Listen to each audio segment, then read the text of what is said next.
No, the stream is live. Yes, sir.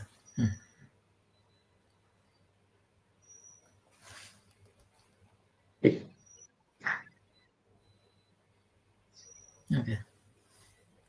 Good morning, sorry. Good afternoon, all my dear pharmacy colleagues. I welcome you all for the today's afternoon session. This is the seventh session, eighth session for this FTP. I'm very happy to see so many participants all over India enthusiastically participating in this. Very happy. We are going to have very good session now by Dr. Amara Venkateshwara sir. So it is very useful, definitely, no doubt in that. All of you observe it carefully and try to utilize this opportunity given to us. And college, of course, I'm telling you, is about 20 years old college with all courses and all. So now I would like to request my staff to proceed.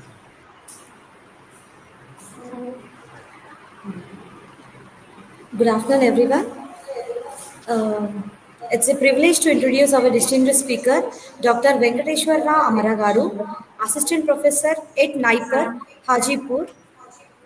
He brings with him nearly 8 years of research experience in biomedical sciences with expertise spanning nephrology, cardiovascular disease, diabetes, and obesity. He holds a PhD and MS in pharmacology and toxicology, both earned with university ranks. He further advanced his research through postdoctoral studies at Vanderbilt and Meharry Medical College in the USA. His contributions to science have been recognized through prestigious honors, including the NIH R03 grant for hypoxia related kidney research and the Sun Pharma Science Scholar Award in 2016. He has published extensively in reputed journals and achieved top national ranks in competitive exams such as GATE, CSIR NET, and NIPER JEE. His academic interests lie in pharmacology, toxicology, and biomedical research. Let us all extend a warm welcome to Dr. Venkateshwar Rao Amaragaru as he shares his insights and expertise with us today. Sir, we are truly honored to have you with us. Please take the session forward, sir. Thanks a lot for your wonderful introduction, ma'am. And first of all, thanks to the convener and all the coordinators of this faculty development program being conducted at Malla Reddy College of Pharmacy. I am very much honored to present this topic for all the fellow colleagues. So today I thought of presenting a topic called scientific writing for biomedical researchers, which includes research article writing and grant writing. Actually, the topic which I gave to you all initially, it was named something else, that is grant and paper writing, but I have renamed it in order to fit the actual setting. I mean, real time setting. Means generally we can apply for a grant only when we have at least one paper published as a corresponding author, or I mean, obviously, sorry, corresponding author would at least as a first author. Then only I think, of course, that's not a mandatory requirement, but still, I mean, reviewers will always look for authorship before awarding you a grant. So this is what I thought, and I have put in my opinions here, that only after research article publication we can proceed with the grant writing. Okay, so oh, sorry. Okay, this is just a regular routine disclaimer. All the opinions presented throughout this presentation are my own personal ones and do not reflect that of my employer at all.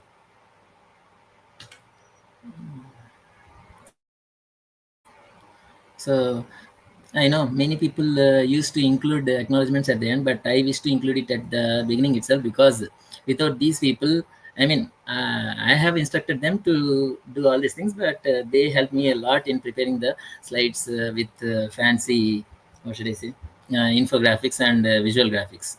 Since the whole theme of this FDP is concentrated on related to AI tools, so I thought of incorporating some AI component even while preparing the slides also.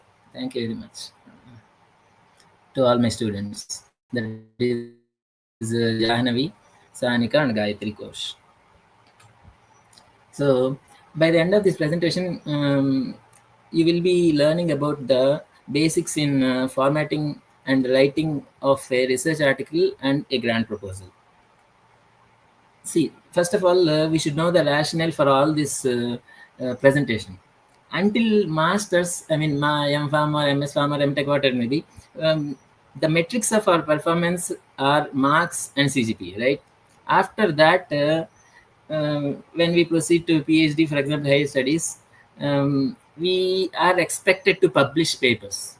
Okay, until masters, okay, it's okay. No one will expect a publication from you, but from PhD, everyone expects a publication from you because that is going to be the metric of your performance from PhD onwards.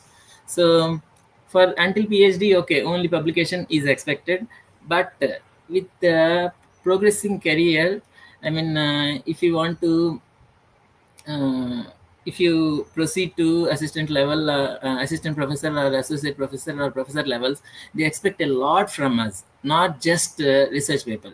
Besides that, patents, grants, these are very much expected from the faculty. So uh, it is pertinent to mention this rationale through, I mean, to remember this rationale for the presentation, that this presentation is going to be very helpful for writing research article and a grant proposal. Okay, see, I might be using some terms synonymously. Please bear with me, do not get confused at all. Grant article, grant proposal, grant article, research grant, research proposal, research grant proposal, all of them are one and the same. I mean, research proposal, okay, and research article or research paper, everything is same. So when we progress through our career, besides these publications, grants are also expected from the faculty. So first, diving into the first objective, that is formatting guidelines and writing tips for a research article. Before directly delving into the topic, we should first know that there are different kinds of articles. But for the sake of convenience and for the context of this presentation, I have included only four major types, that are research articles, review articles, conference report, and letters or commentaries. I think many of you are aware of all these things. Research article means you can consider it as a primary research article. Means, for example, we generate the data and we publish the article. That is original research article. Review article means you can consider it as a secondary research. So, based on the existing data, we sum up all the data and prepare a summary of all the available existing data. That is a review article. And third one is conference report. For example, some scientific meetings are held throughout, I mean, nationally and internationally. If the organizer of the scientific meeting wants to publish the whole report of that scientific meeting in a journal, yes, they are welcome to do so. For example, whenever Indian Pharmacological Society organizes a conference, every year they do organize a conference, right? So whenever they organize a conference, I mean, after the completion of that conference, they do publish all the report of that conference in the Indian Journal of Pharmacology. So that report includes all the abstracts and the winners of poster presentations, oral presentations, all this information. Even the abstracts are also published in the, I mean, in that journal. For example, I have told. And fourth one is letters to the editor or commentaries. See, these are very, I mean, these are, we are not very much aware of, but this is also one avenue where we can publish, and I mean, we can grow there also. Letters to the editor means, for example, recently one high impact factor article has been published in a journal. um, we can comment and criticize that recently published research article, and write that to the editor of that particular journal. So this is our letter to the editor. Commentary means, commentary is also called as editorial. So generally, the editor of any journal, they try to have an editorial in the beginning of each and every issue, which summarizes all the research articles published in that issue. Issue means is nothing but, for example, if a journal is publishing every week or every 2 weeks or every month, so this periodic one is called an issue. For example, today one issue, after 2 weeks one more issue, and after one month, or like that. So whenever they publish an issue which contains so many research articles, review articles, and conference reports, so all these will be summarized by the editor in the commentary, which is also called as editorial. Okay, so there are different kinds of articles, but through this presentation will be concentrating only on the research article. Okay, so there are so many steps in publishing a research article. Okay, first we have to write the article, and then it should be accompanied with a cover letter. Means we should request the editor of that particular journal, so to in that cover letter we have to summarize our research work, I mean in just 1 or 2 lines, and then request the editor to accept our manuscript. Actually, unless and until the paper is published, people used to people call it as a manuscript. So unless and until it is published. Okay, so we request the editor of the journal to kindly accept our manuscript for publication in their esteemed journal. Okay, then we will along with the article and the cover letter, we will submit the whole manuscript to the journal website. Generally all journals have their own electronic article management software, where we just need to input all the information whatever is sought there. Okay, so now the editor or the editorial team, they will check for some technical aspects. For example, whether our research article is fitting into the scope of the journal or not, first thing. And second thing, technical aspects, whether the formatting and the headings of all our manuscript are in line with their journal or not, these two. And third one is obviously they will look into the novelty and acceptance by the mass, so public, scientific public. Okay, so the editorial team of any journal looks into these three factors, and then they send it for peer review. Peer review is nothing but they send it to some experts in the field of the manuscript. Whatever the area that is mentioned in the manuscript, they send it to the experts across nation or internationally, whatever it may be, and then they seek their opinion. Generally, three, for example, they send the review. They send the manuscript to be reviewed by three experts generally. Okay, there may be so many variations for each and everything, but in general. Okay, so when these three reviewers give their opinion,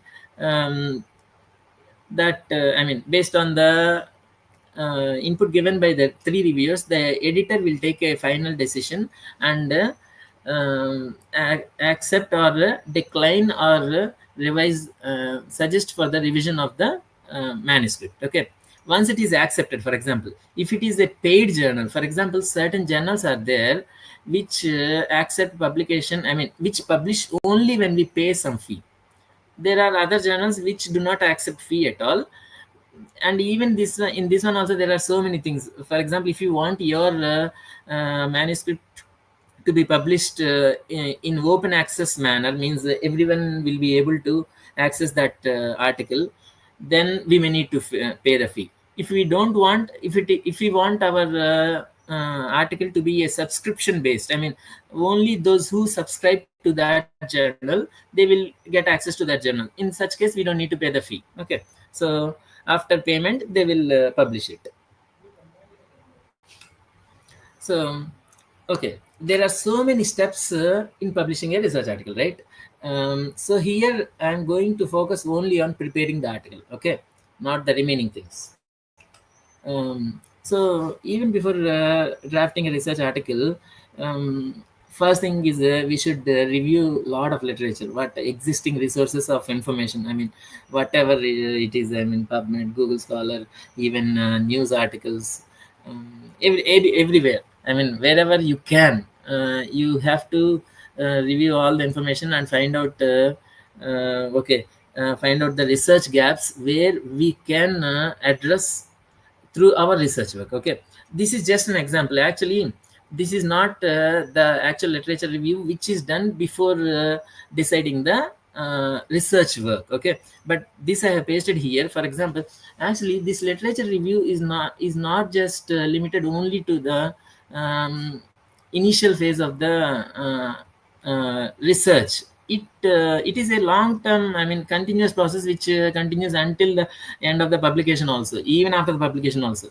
Okay, so for example, when I was about to start my research, actually I used to work only on rats using high fat diet, but due to some economical constraints I had to switch to mice. So then I was looking for, okay, how much fat concentration should be there in the diet and how many weeks should it be fed to the animals to induce kidney disease and liver disease. NAFLD is liver disease and CKD is kidney disease.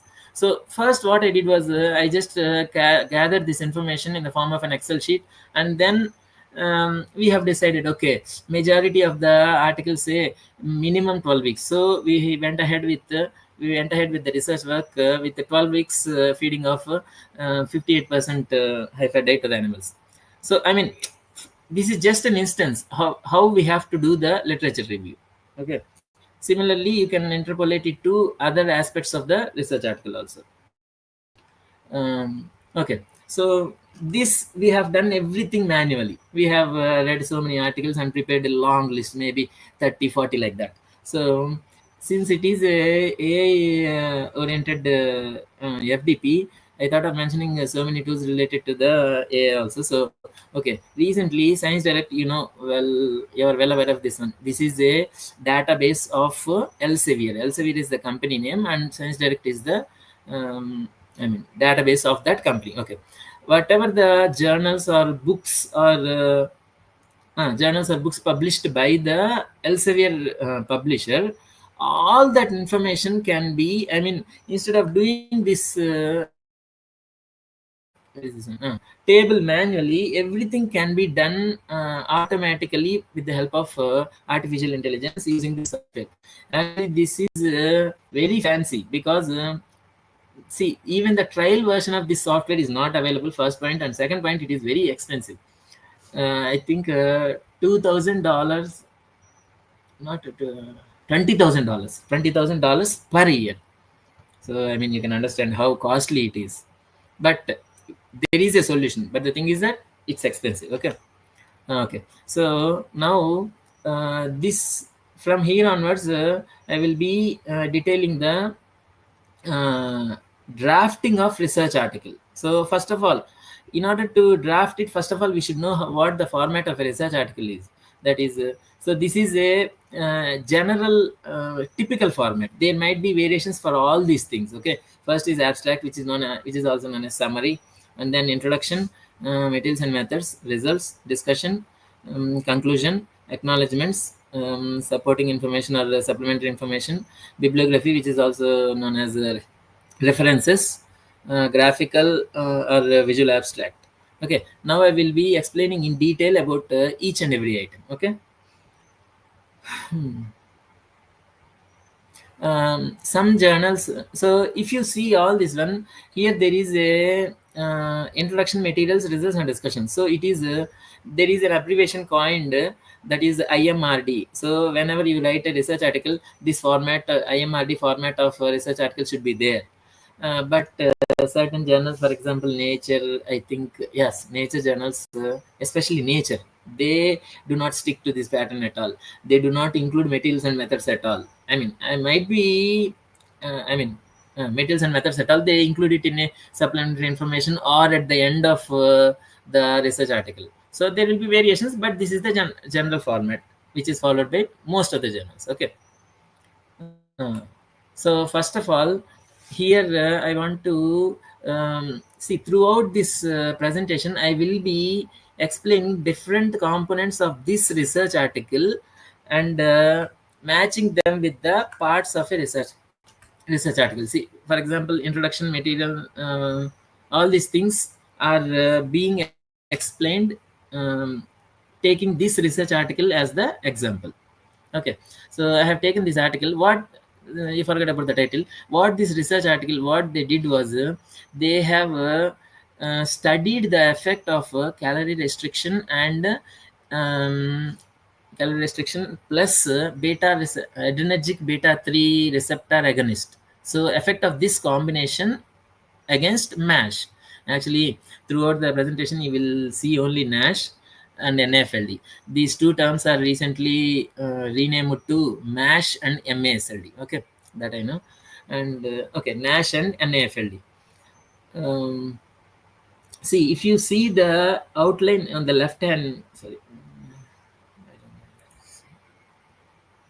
Okay, on the left hand side there is an outline. See this abstract, introduction, methods, results, discussion. It is exactly the same as the format which I mentioned in the previous slide. Okay, so before going into the details, you people should first be acclimatized to the topic, then you can appreciate the whole discussion very well. Okay, so NAFLD, which is now called MASLD, that is metabolic dysfunction associated steatotic liver disease.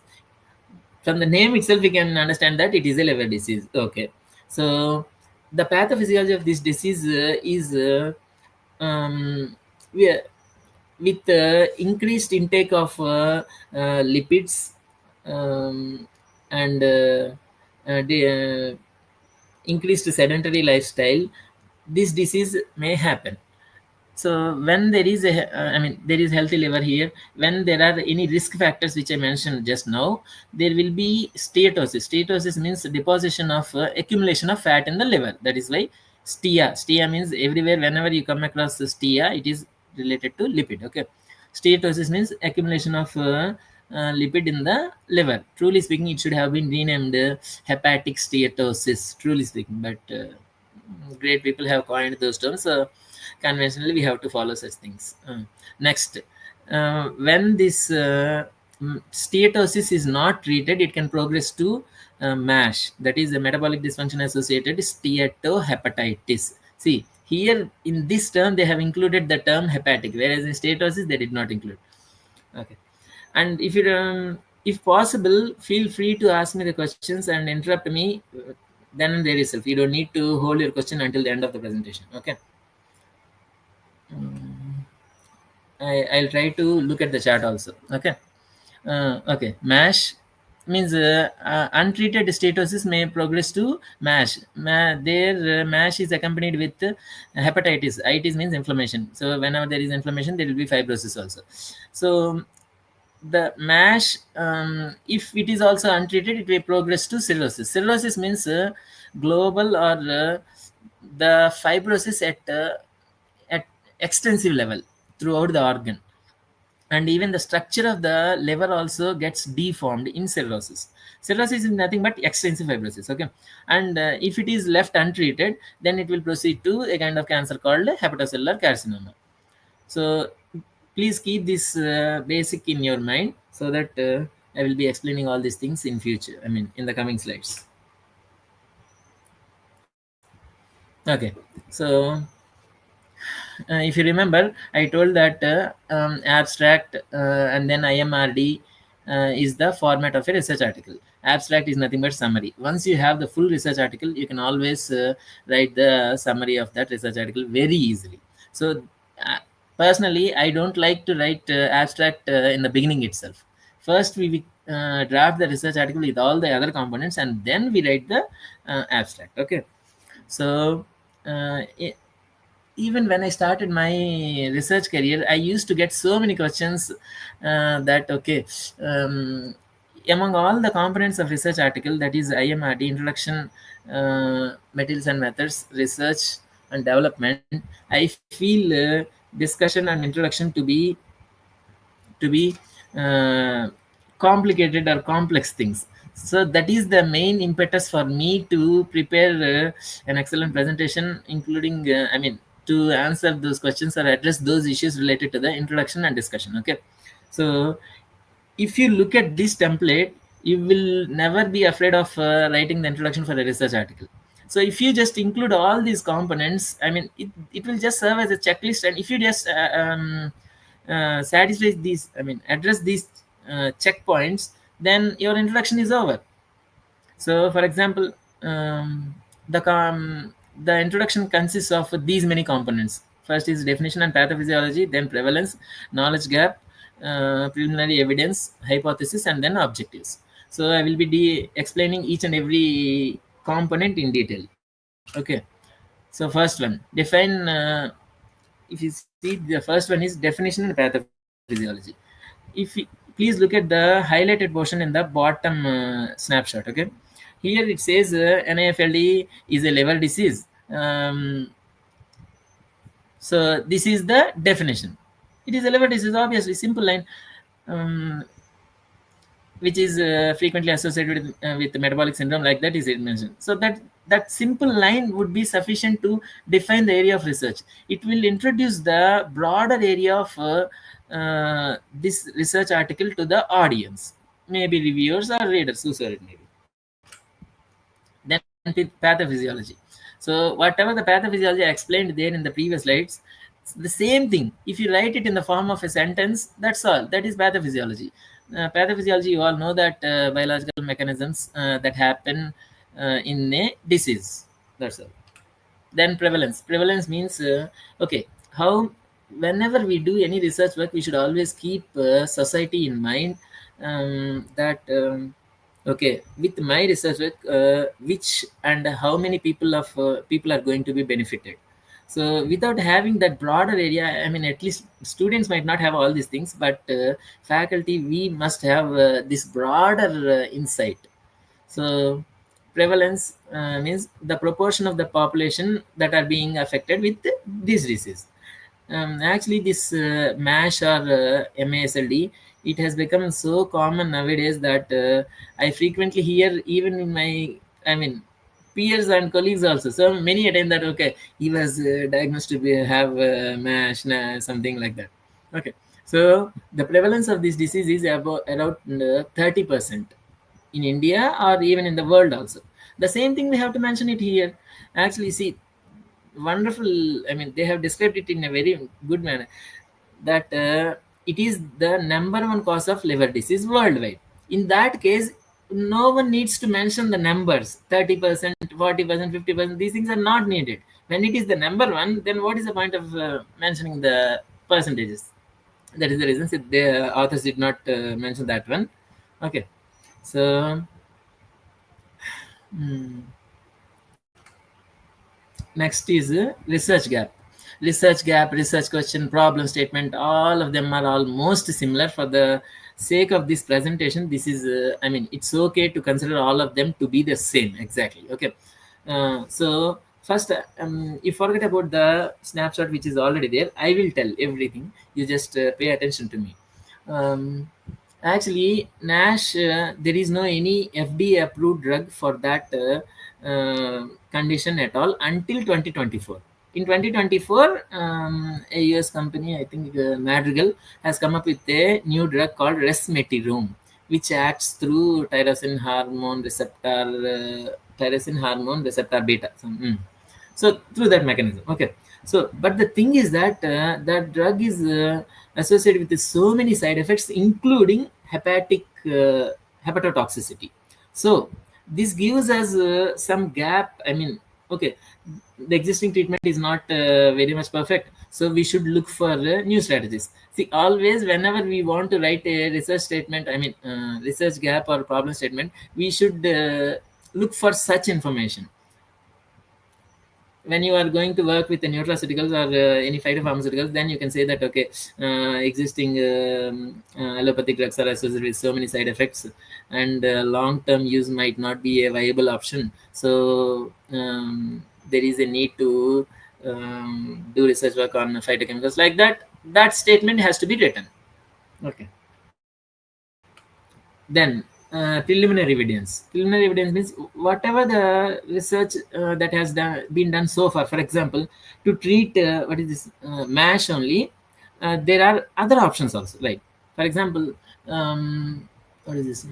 Insulin resistance. You know, whatever the drugs that are there to treat insulin resistance, those drugs, anti-obesity drugs and anti-diabetes drugs, all those drugs can be used, but they will not be can be used means they were tested, but they were not up to the mark. That is the reason we have to come up with a new drug.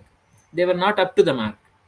So this is also one more research gap which needs to be addressed. Okay, so whatever the research work that has been done so far, that needs to be mentioned here. Means other strategy of treating this disease is mm, weight loss, lifestyle modifications. Even with lifestyle modifications, I mean, actually lifestyle modifications, it is an effective weapon to treat this disease. But the thing is that not many people can adhere to these lifestyle modifications. It's not practically feasible. So there is a need to look for other strategies to treat the disease. Okay.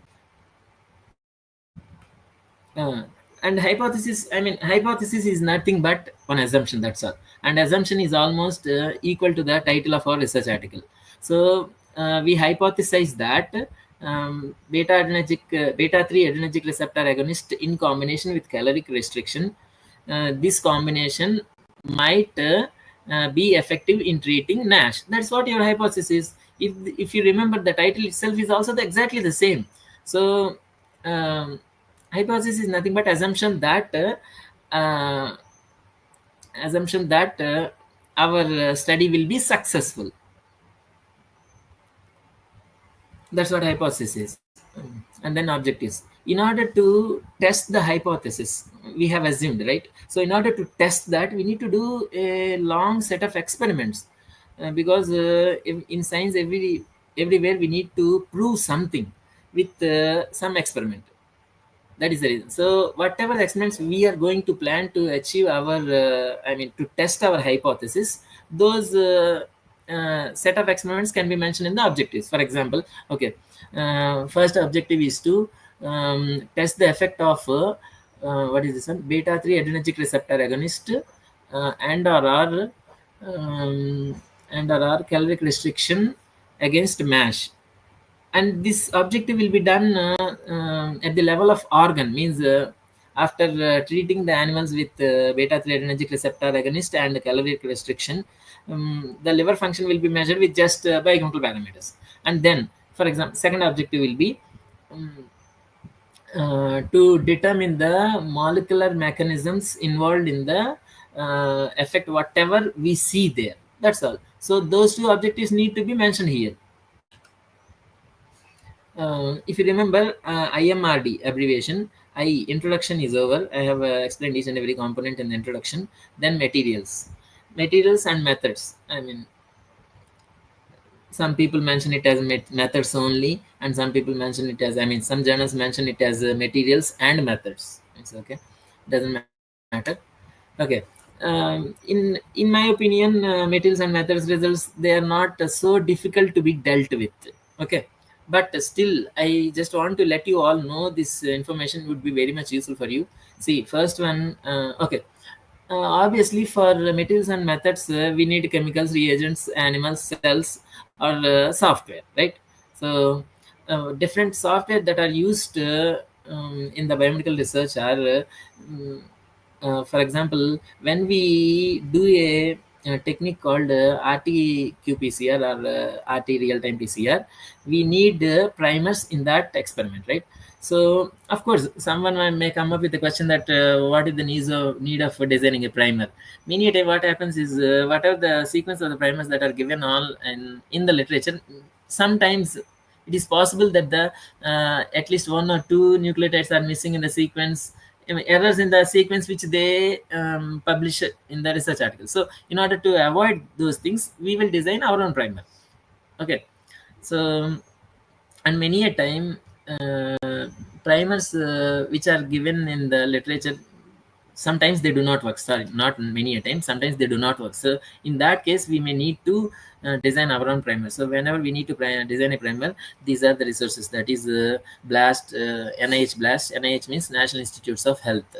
So they have that online tool, that is BLAST. And then Primer 3. Primer 3 is of a company, a private company, I don't remember, but that is also software. sequence analysis. Those who are working with DNA, RNA, and protein sequences, for example, those who are working with the plasmids, they must be aware of the sequence of the plasmid and the sequence of the gene they are cloning into the plasmid. So in that situation, they need to look into the sequences of DNA, RNA, and protein many a time. So in order to see, it is just for describing it is very easy, but when we do it, it will be very difficult. So when we deal with these sequences in MS Word, it will be very difficult. It doesn't give us so many things which we need in the actual research work. So that is the reason special software are needed. And the first one is everywhere, wherever I mention here, for each and every application there is a software. First software will be the, in general it is the best, but it is a paid one. So there should be, we should always look for the alternatives, free alternatives also. So throughout these two slides, wherever I mention software, first one will be the generally the best and paid one, and from the second ones they are all free versions. Okay, Snapgene is the best one, but serial cloner, benchling, APE are the free alternatives. And third one is sample size calculation. Sample size calculation, actually, conventionally, that we use the term conventionally 6 animals per group are taken. I mean, see, in science, we need generally we need evidence to show something, evidence to prove anything. I mean, it's not just as much as possible conventions and traditions must be avoided as much as possible. So you might have come across this scenario for sure. If you remember, when you submit a research grant to ICMR, they ask for the sample size calculation. If you write there, okay, traditionally, conventionally, 6 animals per group are taken like that, then I mean, the reviewer might not be happy with your proposal. So in such situation, you use the software which uses the historical data. Historical data means you get the data from any existing research article or your own data. You give some information about the data to that software, and then it will tell how much the sample size should be for your future studies. Okay, so that is that one. And biomedical illustrations, you might have heard very frequently. Okay, BioRender is a fancy software to prepare excellent pictures for research article or review article like that. So I mean, to prepare figures for our research article or review article, BioRender is the best option. But other free alternatives are NIH. NIHC.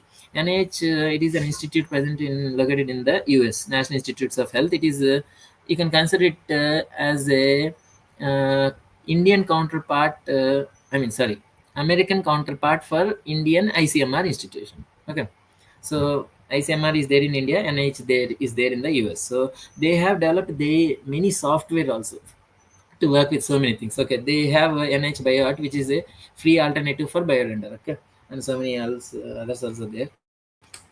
Then figure editing.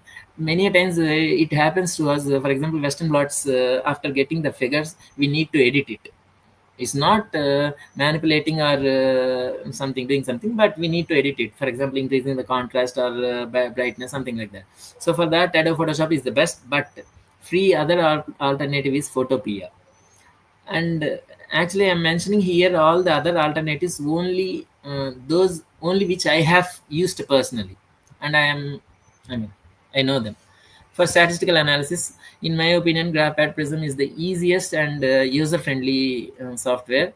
But other options are IBM, SPSS, SP, SigmaPlot, SigmaStat, that is also there. But I don't like that one at all.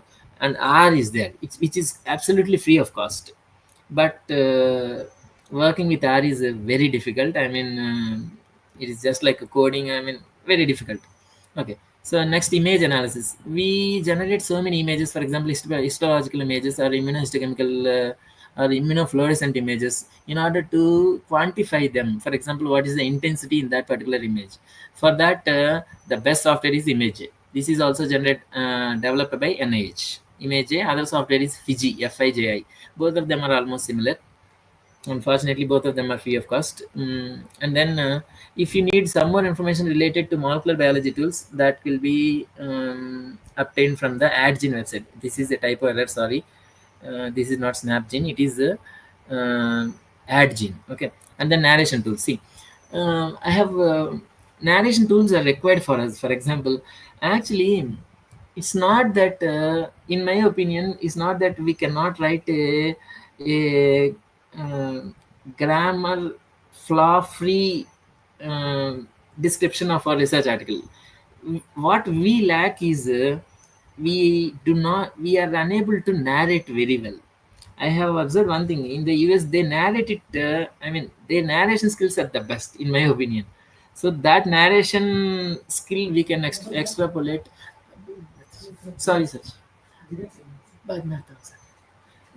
These narration can be, this best narration can be exploited from these software tools. See, whatever you have the information, you compose it, and then ask these software, Copilot, Google Copilot, sorry, Microsoft Copilot, ChatGPT, Google Bard, these software for rewriting it, so that they will rewrite it for us the best. Never rely on the software directly. Okay, write this information for me.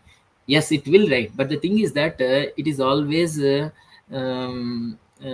associated with so many errors.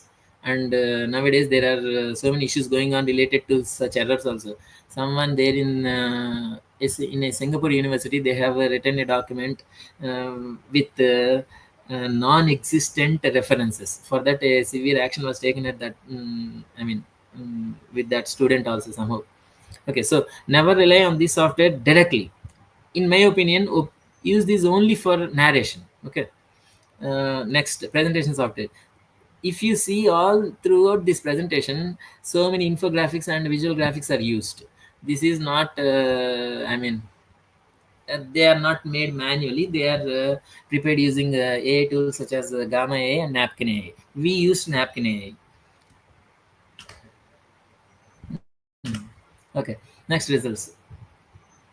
IMRD, right? Introduction, materials, results, and discussion. When writing results, I don't know, something got shuffled over here.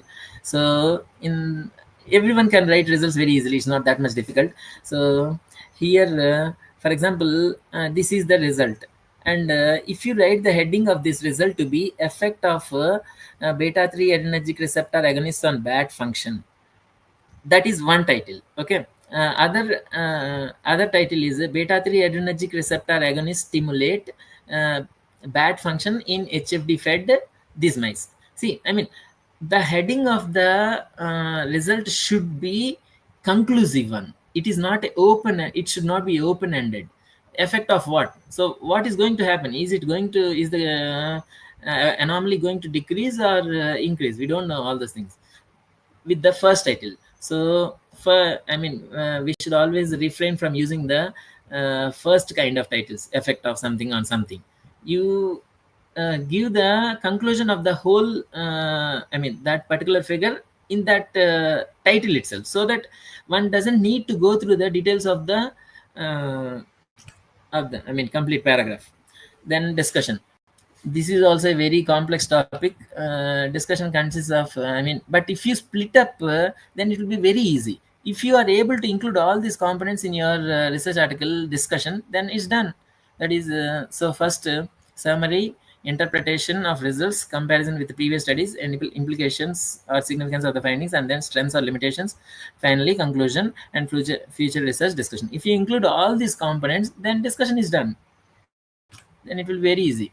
So summary. So summary of this research article which I have taken for this presentation is, for that one. Okay. Administration of beta 3 adrenergic receptor along with caloric restriction improved glucose homeostasis, improved fibrosis, improved lipidemia, like that, in just one or two lines. The whole summary of the research work is mentioned here in the summary in the first paragraph. Okay. Then interpretation of results. See, in the results section, we never interpret the results. Sorry. Actually, I thought I interpreted. I forgot one more thing here. In the result section, is it not good? Okay. In result section, okay, we'll leave it. Discussion.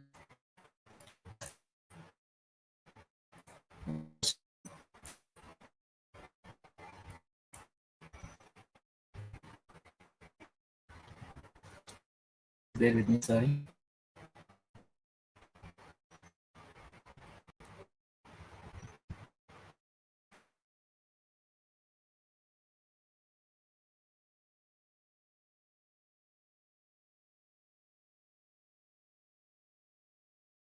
Particular result. I mean, sorry, that experiment. Why that experiment is done? What is the purpose of that experiment? You include it in a separate paragraph in the beginning of the result itself. So, in by doing employing all these techniques, our research article looks professional, and it will look almost equal to that of a native English speaker. Okay, summary. What happened? Summary is the whole research work along with brief results. Only results related portion. Okay. And here next one is interpretation. So in the result section we never interpret the results, but here in the discussion section we have to interpret the results. Means, for example, if we have done a OGTT experiment, so in the results we write that okay, the diseased animals had higher AUC and area under curve, while the treated animals had lesser area under curve. Like that we write. But here we have to write okay, interpretation, and we have to link the results also. Sorry, I forgot that one. We have to link and interpret the results. So here there is increased AUC means decreased glucose homeostasis, and reduced AUC means improved glucose homeostasis. So this thing has to be linked with the histological parameters, for example. So corresponding increase or decrease in the steatosis or fibrosis in the liver of those animals. So we can link those results. That's what interpretation and link of results is. And whenever we write our results, it has to be compared with the previous studies also. So for example, here they have in this research article they have concentrated on the combination, that is beta-adrenergic receptor agonist plus calorie restriction. But the same group had studied the effect of only calorie restriction against MASH. So they are comparing the results of this study with that of the previous study. That's what is included in this snapshot. And they also compare the results with that of other groups also. Okay. Significance of findings. So whatever the research work has been done as a part of this research article, we should draw some significance out of that research article. For example, so okay, this research article paves the way. I mean, it can give us an impression that BAT stimulation, brown adipose tissue, beta-3 adrenergic receptor, whenever I am telling, it is with respect to the brown adipose tissue. Of course, beta-3 adrenergic receptor is present in other tissues also, but they have measured brown adipose tissues uncoupling protein to be upregulated with the treatment of beta-3 adrenergic receptor agonist. So they say that brown adipose tissue activation can be used as a adjunct therapy for MASH. That's what significance is. And they have found one more interesting finding in the research work, that is beta-3 adrenergic receptor treated animals, they lost the weight. So they have gave one more significance there. Okay, these beta-3 adrenergic receptors may be used to treat obesity also. So I mean, we have to give the significance in the direction of diagnostic therapeutics, like that. If we are unable to pull out the limitations of our study, I mean, it means that we are not we are not properly understanding the research work at all. So they have mentioned that the drawback of the research work as they could not um, uh,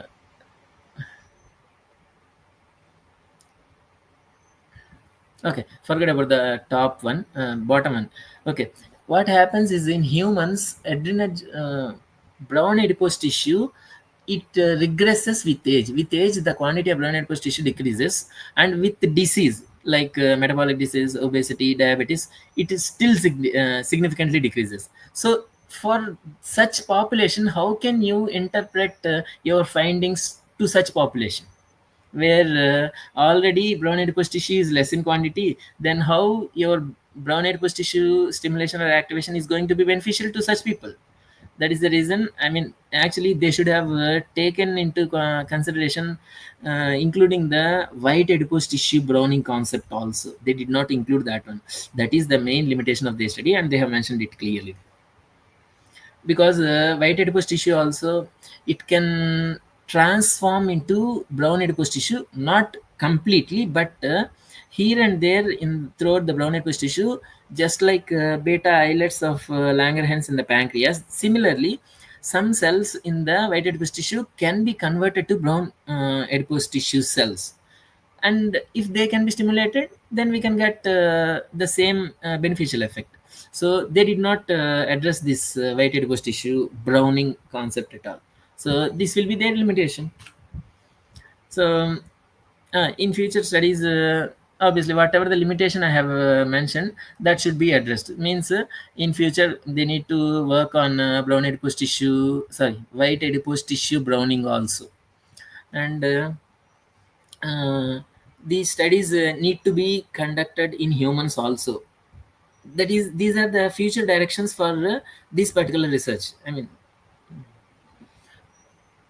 Conclusion, generally conclusion is included as a part of the discussion itself at the end of the uh, discussion. Whatever you have written in the first paragraph, I mean, you modify it slightly, and that would be the conclusion of the discussion, I mean, of the research article, sorry. See, graphical abstract or visual abstract, it is nothing but it's just like a poster for a movie. Many a time what happens is we get attracted to a movie by just looking at the poster itself. So if the graphical or visual abstract is there for your research article, then your research article will receive more attention from the readers, or I mean, from the audience. Of course, ultimately, if they recognize your research article, then your citations of your research article will increase.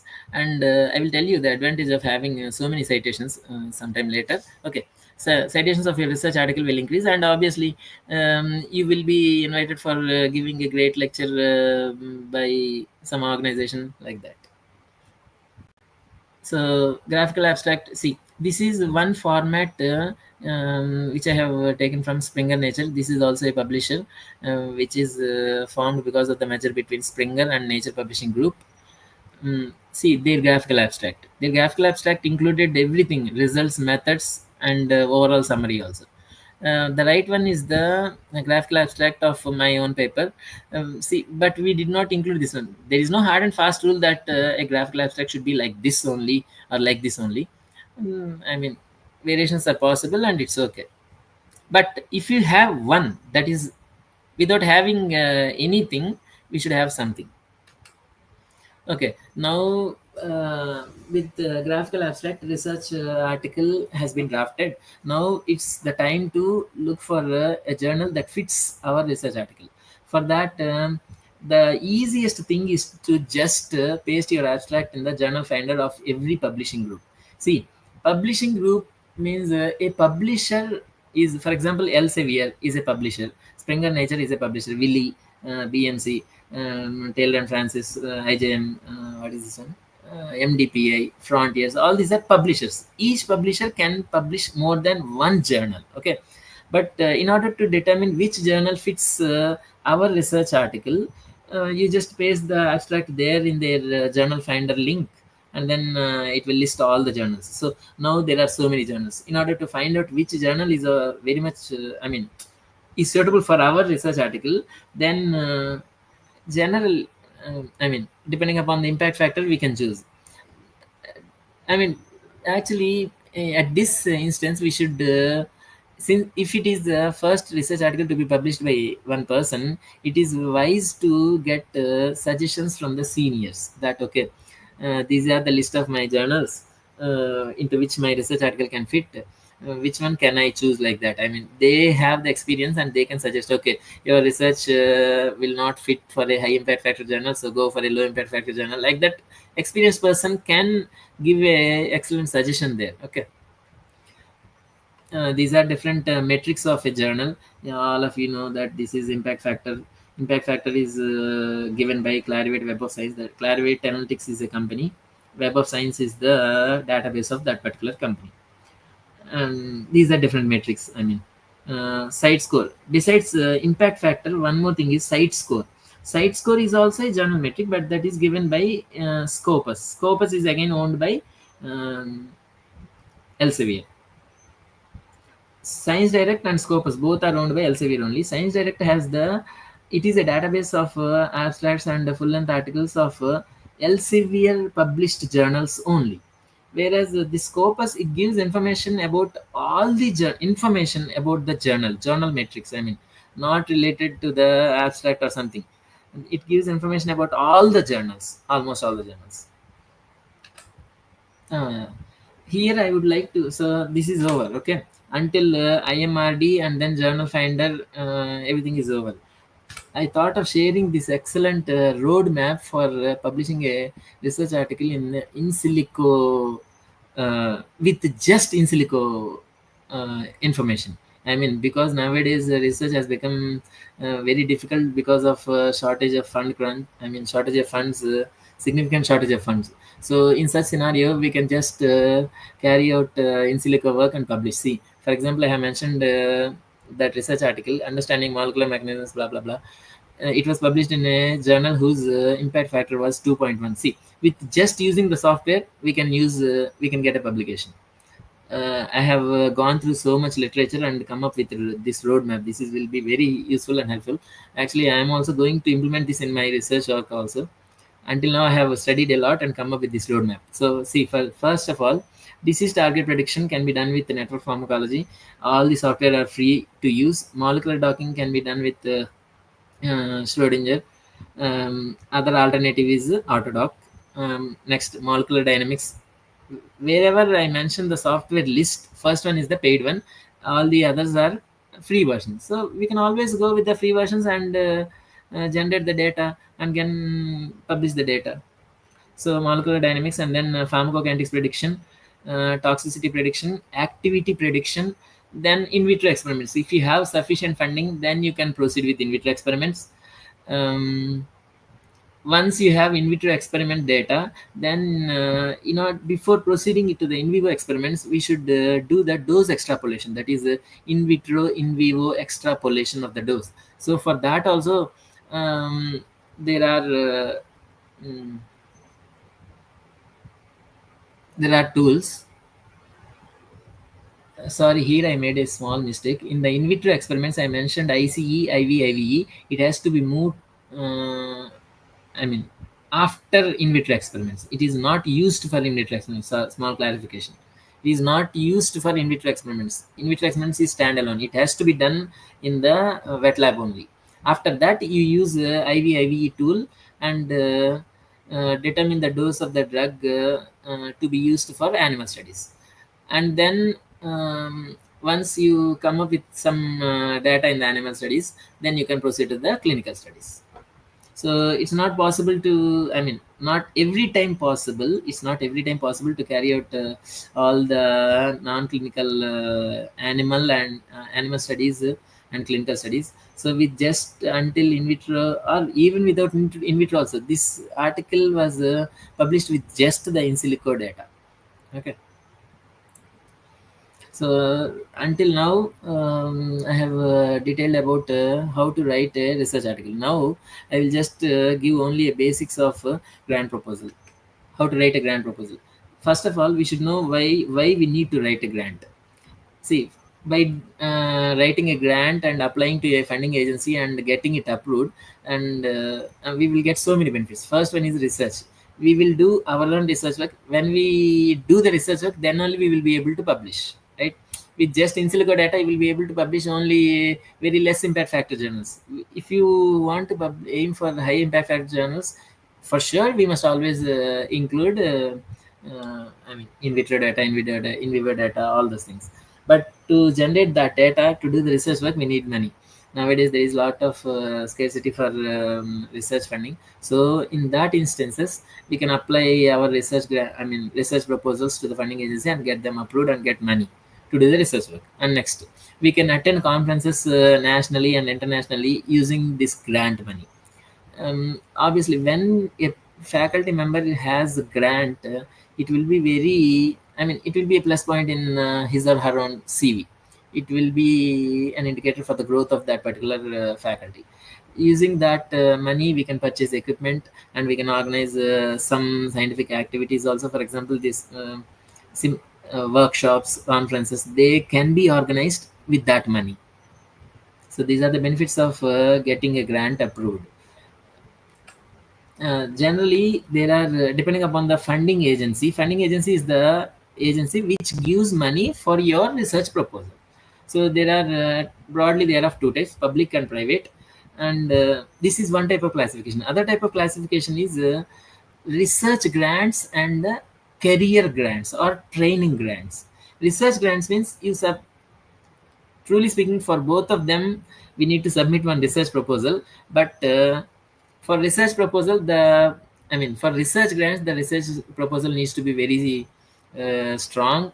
Whereas for training grants and career grants, it need not to be that much strong. Okay. In the public grant types, there are different government agencies which come under public. Okay. And in the private grant funding agencies, there are foundation grants, corporate grants, and non-profit grants. Foundation means, for example, American Heart Association, like that. Some foundations are there. They also provide funding for your research work. Corporate, for example, I'll share. In the corporate, Google, IBM, they also provide some funding for your research work if it is having global impact. Uh, so this is not these are some of the national funding agencies in our country. I think many of you might have heard of all these things: DST, DBT, ICMR, ANRF. Nowadays it has come up. ACTE, UGC, CSIR, CCRVM, DHR, all these things. So many are there. Many times we can apply even to the ICAR also. I did not mention it here, but okay. Besides the national funding agencies, there are other international funding agencies also. Whatever National Institutes of Health have mentioned earlier, they provide funding for international research work also. Similarly, DBT India Alliance is there. DBT Wellcome Trust Alliance, I think. DBT Wellcome Trust Alliance. DBT is a part in India, and Wellcome Trust is a part of the UK. So that Wellcome Trust, they give funding for some research articles. Of course,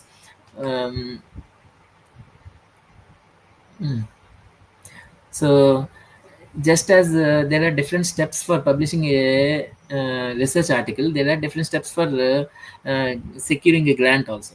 First of all, see, CFA means call for applications. A funding agency calls for applications or funding opportunity announcement or expressions of interest. So these are common terms which are used in the grants terminology. So funding agency, whenever they come up with some proposals, some notifications, we prepare the research proposal, drafting a research proposal, and then submit it to the funding agency. They will get it reviewed by the experts in the in the field, and then they may award it, or sometimes they give us an opportunity to correct some things before granting it. Okay, so that's why I wrote it here: award or negotiation. And then once we get the grant, we have to implement the research. And then at a frequent period periodic intervals, we need to convey the progress of our research work to that funding agency. Then only they will release the remaining amount for the research work. So that is again a different story. I mean, the what I thought was in this presentation, practical aspects should be addressed so that at least some people will be benefited. Okay, so just as research article components in a research grant, the all these can be the components. So look at the top right small screenshot which I keep pasted there.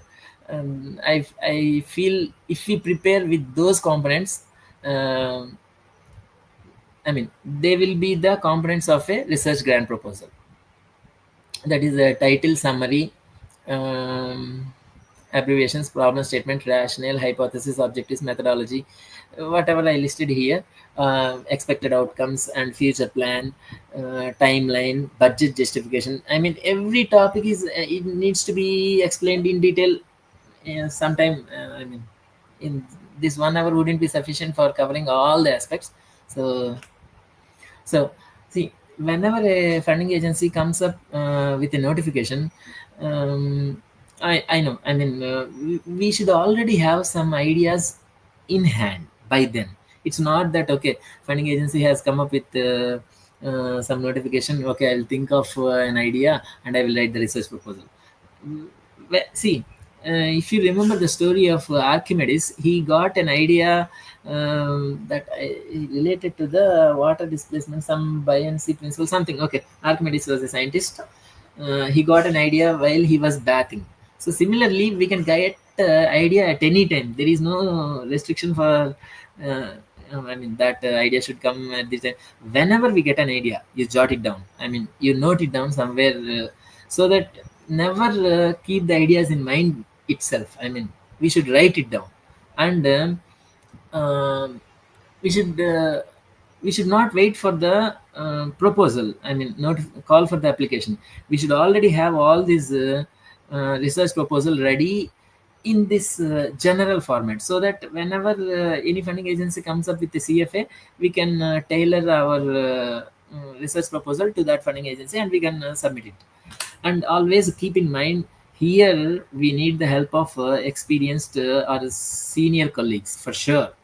Those who have already attained grants, they know the mindset of the reviewers and they can help you navigate through the process of grant approval. I mean, they can suggest you so many things. Okay, this has to be written like that, not like this, like that.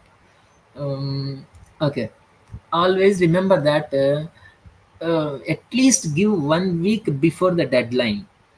In that 1 week, I mean, you don't look at your grant proposal at all, and you look at your proposal after I mean 1 or 2 days before the deadline, so that your mind will now look at the proposal freshly, and you will come across so many things that need to be changed in the proposal.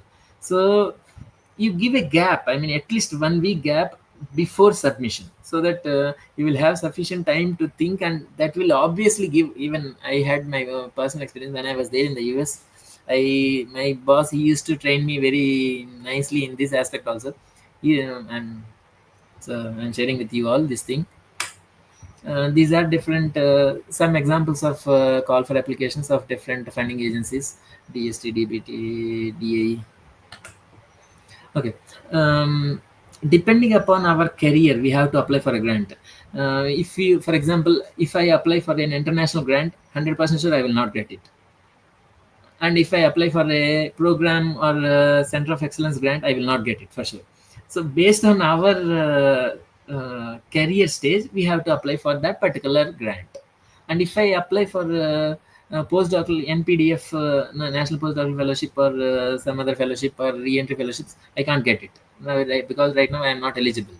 So only thing left for me is national grants. That too, even in the national grants also, small, I mean minor, not major grants.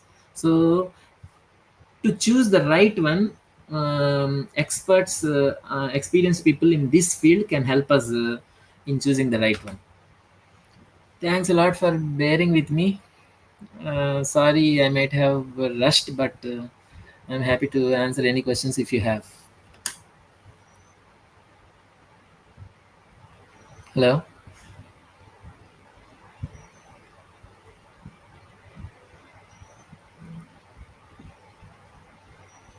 Hello? Hello, sir. Yes. Yes, ma'am. Sorry, ma'am. I might have rushed, but at least Uh, something information could be useful to many people. uh, Really a very good session, sir, we had. Thank you for sharing your perspectives on scientific research for researchers. So let's have the questionnaire from our delegates. Yes, ma'am. So anyone can have the questions. Sir, you have given the information regarding the funding agencies, sir. Yes, So, ma'am. any probability which we can approach fastly so that our grant can be sanctioned fastly? Any such For agency? women especially, there are so many opportunities available. The thing is Okay, that you please go through that particular website. They have all these things. If you want, I can share the slide or PPT. There, I have mentioned the actual URL, not just the home page of that particular website. URL okay, of that particular, wherever grant opportunities are mentioned in their website. For women, there are so many options, ma'am, okay, okay, which are running throughout the year, not just one particular time. Truly speaking, in India, I have not okay. gotten any grant as of now. I mean, I am also trying hard. Okay, sir. So kindly try to share that slide, sir, Yes, ma'am. for us. Yes, ma'am. Yes, ma'am. Please, please, please. I'm happy to. So we have I will. another question from Pradipti ma'am, sir. So what is the Mhm. procedure for approaching the private funding agencies? If do they have any rights on Ma'am, I don't know. approach? I don't know. I don't know. Sorry. I don't know. That has to be dealt in detail. So far, I have never tried with those things at all. Only government organizations only. Because, generally, I'm not at that stage to approach private organizations for any funding. So, I don't know. Okay, sir. So thank you so much, sir, for the all the those information you have shared. So we have another question, sir, from Pradipti ma'am. Is there Mhm. any specific time that a reviewer has to review the article given by a journal? Yes, generally, most of the journals they have a time period, ma'am. For example, 2 weeks, 10 days, 2 weeks. If Sure. we are unable to complete, if the reviewer is unable to complete in that time period, they may request for extension. Yeah. So generally 2 weeks, ma'am. You take it as 2 weeks to 4 weeks, generally. Okay. Mm, uh, So, can we go for a life sciences research work? Farmer researchers can go for the life science projects. We can. ma'am, okay, okay. Ma'am, in my opinion, biomedical research is the broad term which can cover our pharmacy people. Biomedical research. Life Okay. science research means it is both, it is equivalent to biology. Biology means both zoology and botany. If you Okay. want to do research in a plant disease, then you can obviously, but biomedical research means disease. Generally, we go with any disease that is affecting humans or animals. We can check animal diseases also, Okay, but sir. plant diseases no. So the term life sciences, I mean, I So we have one more biomedical. question, sir. That are there any AI tools that help align the research objectives with the specific funding agency priorities? Yes, ma'am. AI Whenever tools. these funding agencies notify, come up with a call for application, they notify the research areas that should be. If you write a research proposal in that fits into that area, then they will review it. If you don't write, you write a research proposal, for example, call for application is for liver diseases, and you are writing for HIV or cardiovascular diseases, but liver component must be there. Without that, they will not accept. I mean, help align research objectives, not just, I mean, research objectives, that is, I don't know, but your research area must fit into the scope of the funding agency call for application. That is the correct term. How can Okay, sir. objectives meet, ma'am? Overall research work has to meet the funding agency's call for application. Yes. So we are having one more question. Whether it is necessary to include a reputed person as a PI? Yes, sir. Yeah. Yeah, actually, review Uh, time 2 weeks, Sir, 4 weeks one more now. question, sir. Yes, ma'am. Sir, while writing the grant, is there any is that necessary to include a co-participant and PA and co-PA, right? So it is Yes. is it mandatory to include a reputed person or the one who is having some influence over the projects in order to get it approved? That will not work at all, ma'am. Because because myself because and my you are family. going to be the PI. First, you should be um, sufficiently potential enough to carry out that research work. So you are very much important. I mean, even if we use a big shot as a co-PA, I mean, that will not work at all, in my The thing opinion. is, okay, sir. The thing is, after we did means we have written one of the project proposal. For that, we have submitted the supporting document as an extension of the previous work. Even though we didn't even receive the acknowledgement, even mail, even itself from the server. Because of that, I'm Ma'am, asking, sir. actually, they don't send any email, ma'am. I mean, they reply or give the status of our application in that project manage electronic project management system itself. Sometimes many people don't receive the email. Many of my friends, they did not receive email. But Okay. in that PMS portal, it will be there decision accepted, rejected, or revision something. It will be there for sure. Previously, I received a mail like your process been rejected for one of the proposal. For the Yes, second ma'am. one, I didn't receive even any mail like an Yes, acknowledgement. that's I what I thought. told, ma'am. Sometimes, I mean, email doesn't reach us. I mean, same thing happened with some of my friends also. Obviously, we apply So to so we have to many go grants. we have to verify with the browser.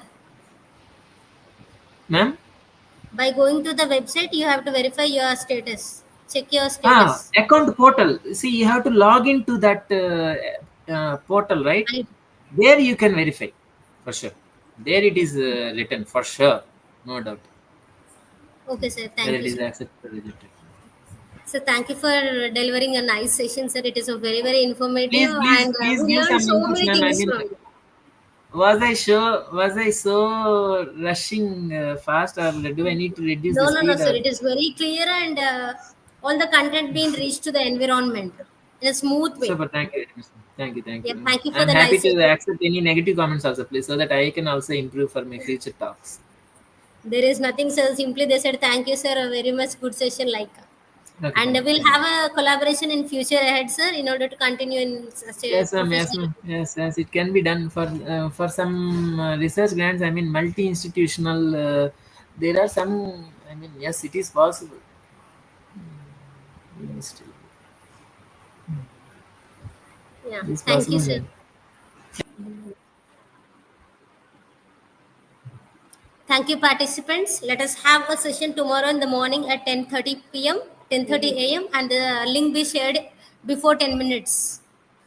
Thank you.